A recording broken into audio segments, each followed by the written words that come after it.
आस्ते आस्ते निघालो वणीला भावनो. भावाने अचानक केल्यात केला भाऊ बोलतो डायरेक्ट धप्पा जायचा वणीला. तर बोललो जायचा चला आता.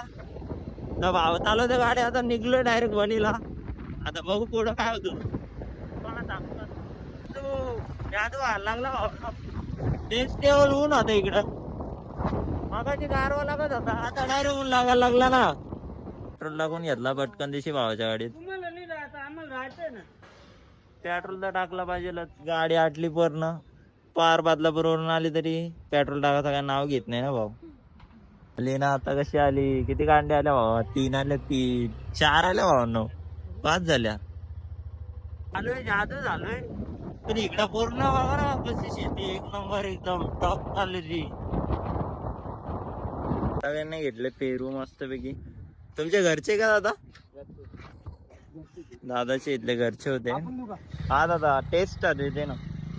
पण एक नंबर मस्त पैकी लाल पेरू होता.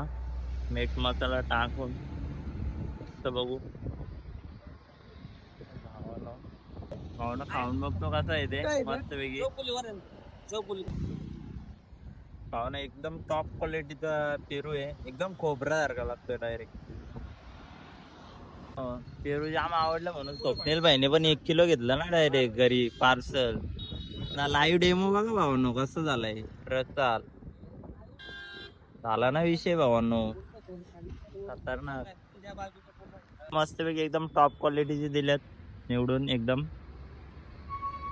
टॉप क्वालिटीचे लागतात भावांना. जर कधी तुम्ही या रोडने येत असाल ना इकडे पंचवटीला जात असाल तर एकदा खाऊन बघा.